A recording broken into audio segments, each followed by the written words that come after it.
msikilizaji wa Radio Maria Tanzania, sauti ya Kikristo nyumbani mwako, na mshirika Radio Mbiu, sauti ya faraja Kagera, katika kipindi hiki cha Familia ni Nyumba ya Mungu, ambacho kinakujia moja kwa moja kutoka Seminari Kuu ya Mtakatifu Karoli Lwanga Segerea, Jimbo Kuu la Dar es Salaam, kila siku ya Alhamisi saa 12:30 jioni. Kipindi hiki kinatayarishwa moja kwa moja kutoka hapa seminarini. Leo upo nami Frateri Baraka Filimoni Mwandete wa Jimbo Kuu la Mbeya. Mada ya leo, elimu kwa wanasheria wanawake inavyotatua changamoto za unyanyasaji wa wanawake katika jamii au familia. Kwanza tuanze kwa sala. Kwa jina la Baba na la Mwana na la Roho Mtakatifu, amina. Baba yetu uliye mbinguni, jina lako litukuzwe, ufalme wako ufike, utakalo lifanyike duniani kama mbinguni. Utupe leo mkate wetu wa kila siku, utusamee makosa yetu kama tunavyowasamee nasi waliotukosea, usitutie katika kishawishi, lakini utuopoe maovuni. Amina. Bikira Maria, msaada wa daima, utuombee. Bikira Maria, malkia wa familia, utuombee. Kwa jina la Baba na la Mwana na la Roho Mtakatifu, amina. Ndugu msikilizaji, kwanza napenda tujue nini maana ya unyanyasaji. Unyanyasaji ni kitendo cha kikatili, dhuluma au kumtendea mtu vibaya kwa makusudi, hali inayomsababishia maumivu ya kimwili, kihisia, kisaikolojia na hata kiuchumi. Kwa ufupi, tunaweza kusema ni ukiukwaji wa haki za binadamu na utu wa mwanadamu, na ni kinyume cha mpango wa Mungu. Unyanyasaji wa wanawake ni nini? Unyanyasaji wa wanawake ni vitendo vyote vya kikatili, ubaguzi, udhalilishaji vinavyofanywa dhidi ya mwanamke kwa sababu ya jinsia yake, ikiwa ni pamoja na madhara ya kingono, kimwili, kisaikolojia au kiuchumi. Vitendo hivi huweza kutokea majumbani au hadharani na husababisha maumivu makubwa ya upweke, hofu, kupunguza thamani ya mwanamke katika familia au katika jamii. Mpendwa msikilizaji, karibu tuangalie kwa pamoja aina za unyanyasaji wa wanawake. Aina hizi tunaweza tukaziweka katika makundi matano, yaani kingono, kimwili, kisaikolojia au kihisia, kiuchumi na kiutamaduni. Aina ya kwanza ambayo ni kingono, inamaanisha kwamba ni kitendo cha kumlazimisha mwanamke kushiriki vitendo vya kingono kama vile kubakwa au kufanyiwa vitendo vya aibu. Inaweza ikatokea katika kazi, ili kusudi mwanamke aweze kupata kazi, yule bosi au yule mwajiri wake anamlazimisha aweze kufanya tendo la ngono au kumpatia penzi ili kusudi aweze kupata nafasi ya kazi katika ofisi hiyo. Huu ni unyanyasaji na ni ukiukwaji wa haki za binadamu. Lakini pia kimwili, aina hii tunaangalia maumivu makali ambayo yanaweza kapatwa mwanamke kama vile kupigwa, kusukumwa au kujeruhiwa kwa sababu tu ya jinsia yake. Kisaikolojia au kihisia, hii ni kupunguza kujithamini kwa mwanamke, kutishwa, kutukanwa au kutengwa na familia au marafiki. Hali hii husababisha madhara makubwa kihisia na kisaikolojia kwa mwanamke. Kiuchumi ni kunyimwa haki ya mwanamke kumiliki mali, kupata kipato au kusitishwa matumizi ya pesa.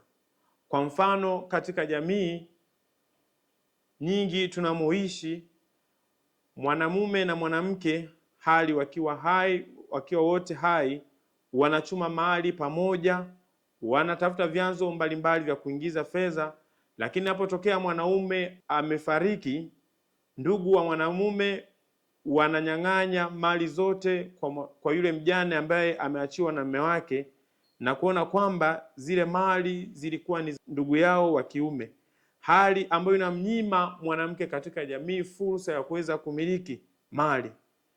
Huu ni ukiukwaji wa haki za binadamu na ni aina ya mfumo dume ambao unapaswa kupigwa vita.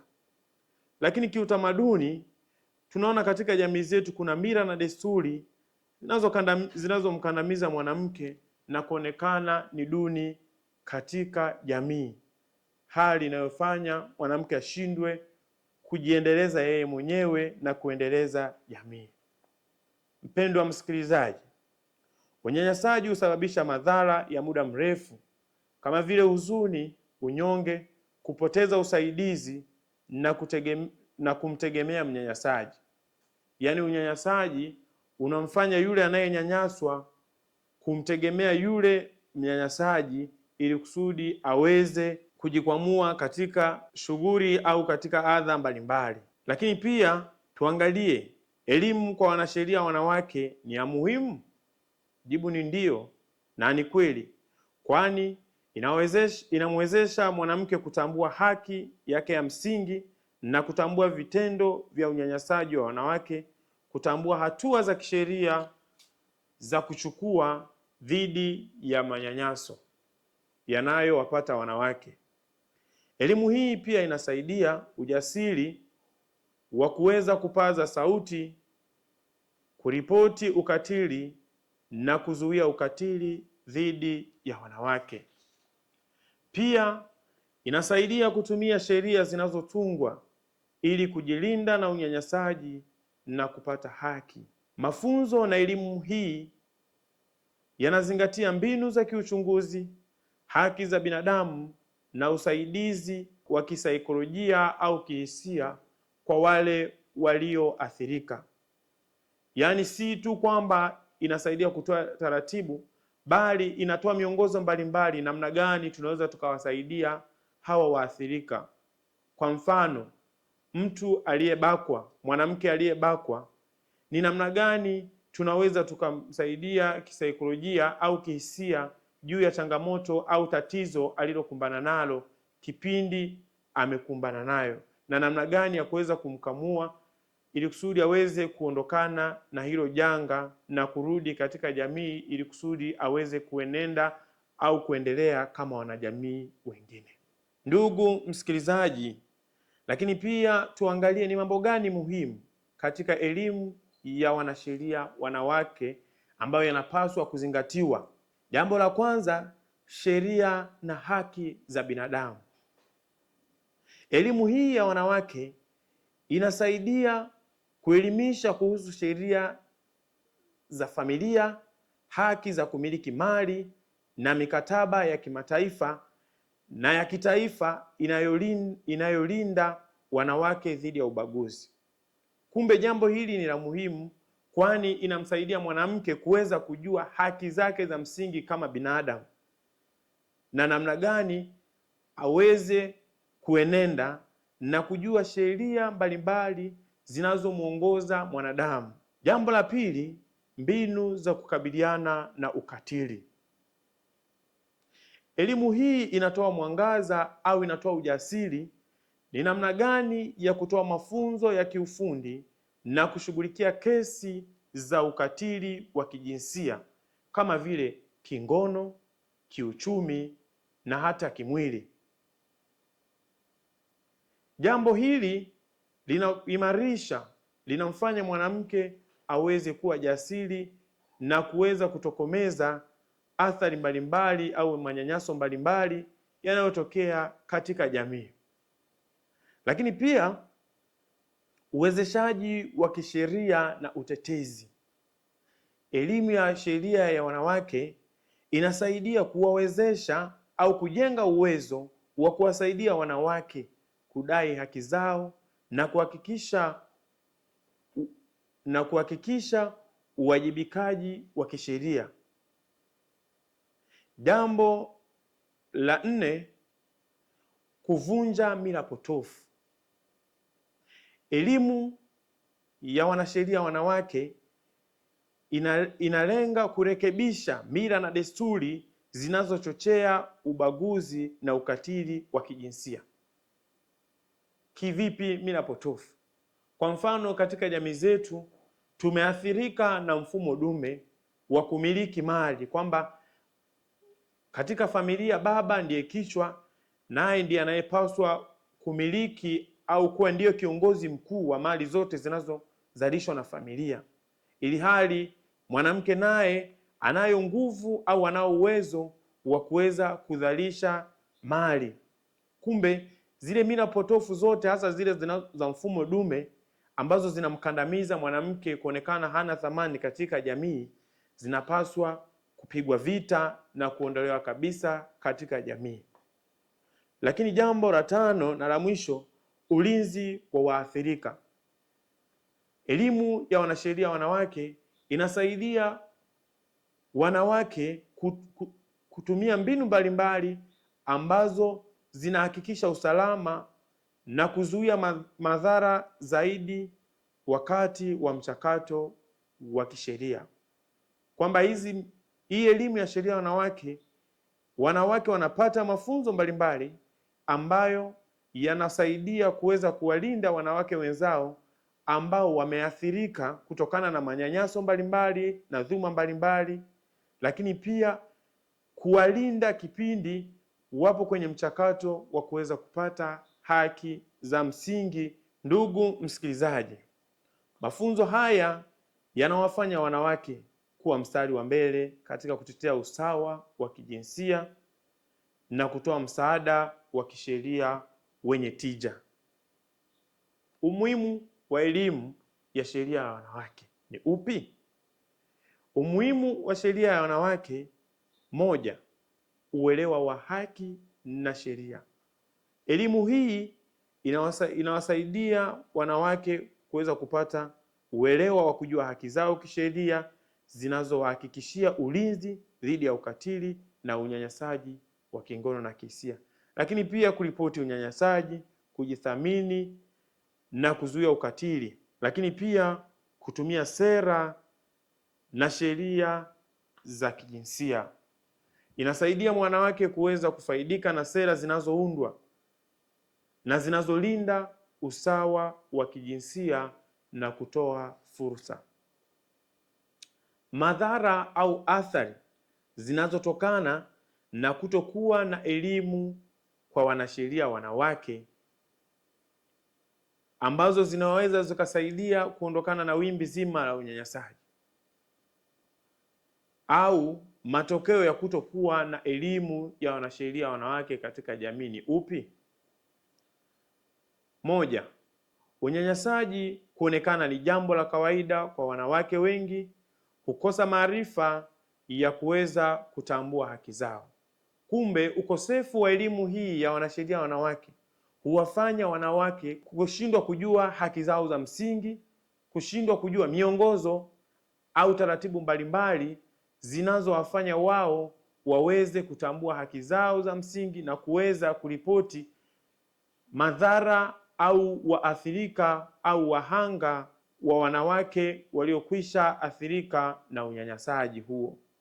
Lakini jambo la pili, hofu na kushindwa kutoa taarifa sehemu husika, na hii inatokana na kushindwa kuwa na uelewa au na ufahamu wa kutosha namna gani ya kuweza kuripoti matukio yote yanayohusu unyanyasaji wa wanawake. Lakini jambo lingine au athari nyingine ni kukandamizwa kiuchumi, na kama nilivyosema pale mwanzo, hasa mfumo dume ambao unafanya wanaume ndio wahusika au ndio wenye thamani au ndio wenye haki ya kumiliki mali katika jamii.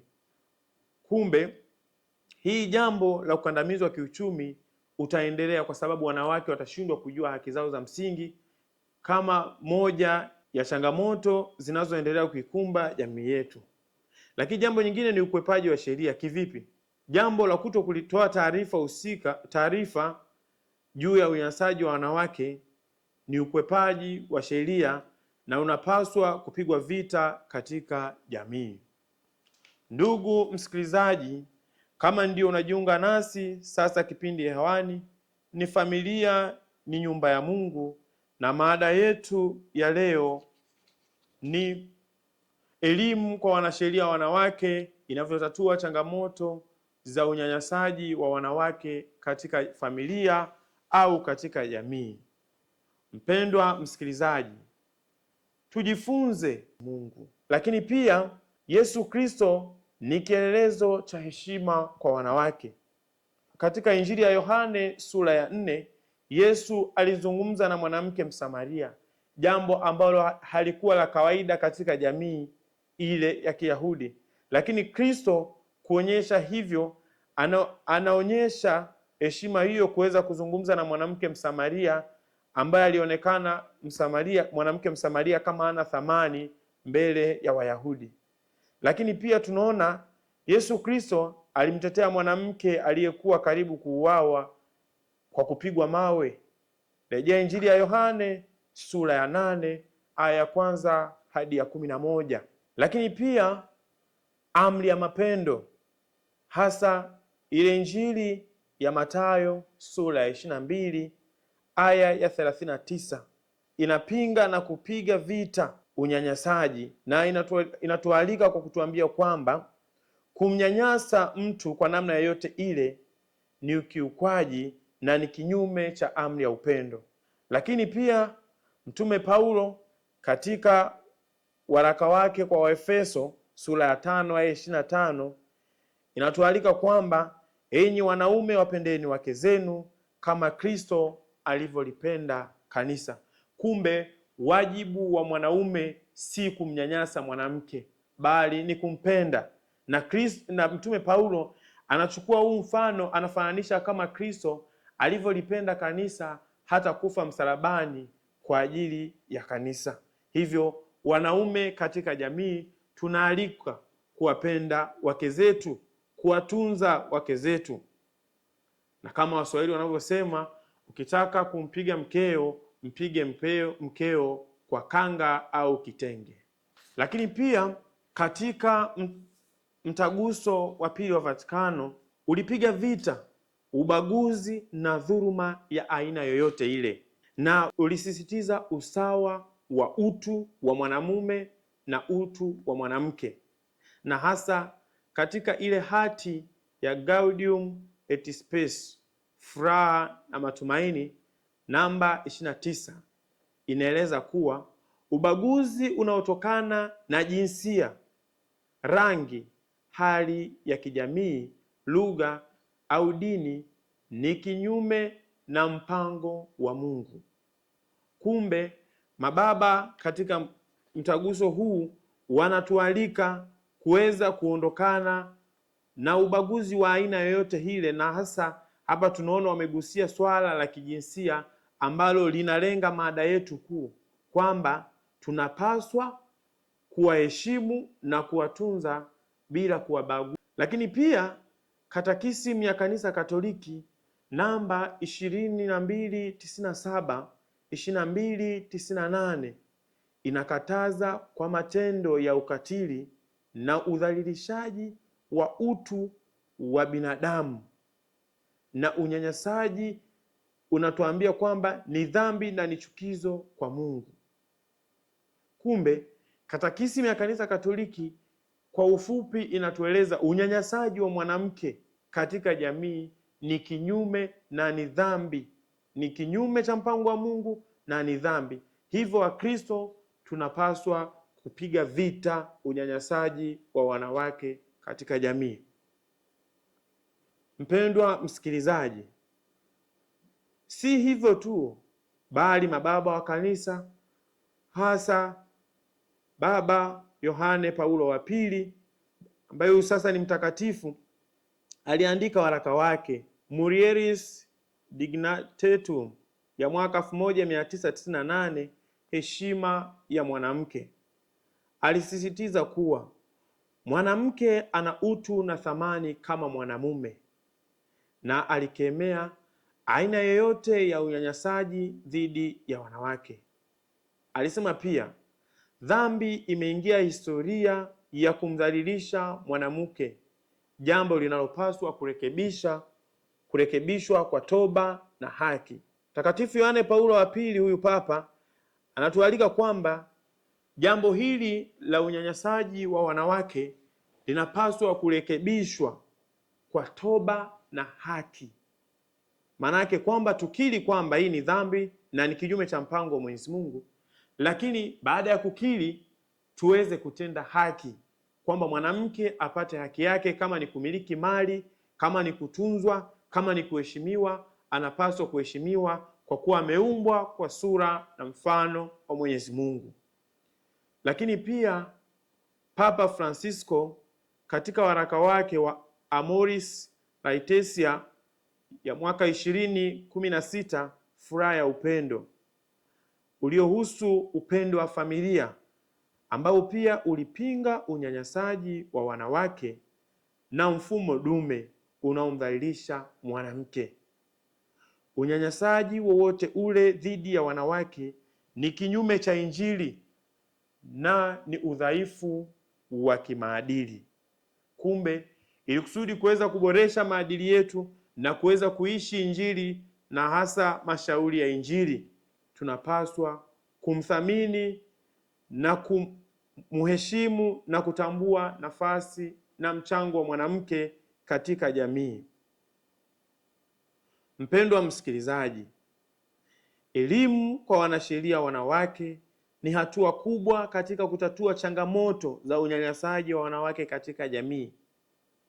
Pia ni hatua ya kuhakikisha haki na usalama wa waathirika, kwa kuwa wanasheria wanawake wanauelewa wa kipekee katika jamii, kujua changamoto zinazowakabili wanawake katika jamii na uwezeshaji wao kupitia mafunzo maalumu unarahisisha utoaji wa ushauri kisheria na kushughulikia kesi za uangalifu na kuhakikisha zinafuatwa kwa ufasihi. Na kama tunavyojua katika jamii zetu na tunavyoelewa kwamba ukimwelimisha mwanamke umeelimisha jamii kwa namna yao walivyoumbwa na Mwenyezi Mungu na majukumu yao katika familia na katika jamii. Hii elimu kwa wanasheria wanawake ni muhimu, kwani itawasaidia hata mabinti kuweza kujua nafasi yao katika jamii, kwa sababu mwanamke ni rahisi kuisambaza au kuipeleka ile elimu yake kwa watoto. Na kama tunavyojua jamii nyingi za Kiafrika, mama ndiye anayeishi au ndiye anayekaa na watoto kwa muda mrefu kuliko baba. Lakini pia mafunzo haya yanawasaidia wanawake kuweza kuunda mtandao imara wa wanasheria wanawake wenye ujuzi na mshikamano katika jamii, na ambao unawawezesha kushirikiana na mashirika ya kijamii na vyombo vya usalama kama vile polisi na serikali katika kupambana na unyanyasaji wa wanawake, hali ambayo itasaidia kukuza usawa wa kijinsia ndani ya familia na kijamii kwa ujumla. Mwisho, mpendwa msikilizaji wa Radio Maria Tanzania na mshirika wa Radio Mbiu Sauti ya Faraja Kagera, hadi kufikia hapo ndiyo tumefikia tamati ya kipindi chetu kwa siku hii ya leo. Naamini umejifunza mengi. Usikose kuungana nasi tena kwa siku nyingine, muda na wakati kama huu. Ulikuwa nami Frateli Baraka Filimoni Mwandete kutoka Seminari Kuu ya Mtakatifu Karoli Lwanga Segerea. Ukiwa una maswali, maoni au ushauri, tunaomba utuandikie ujumbe mfupi kwa namba 0756478178,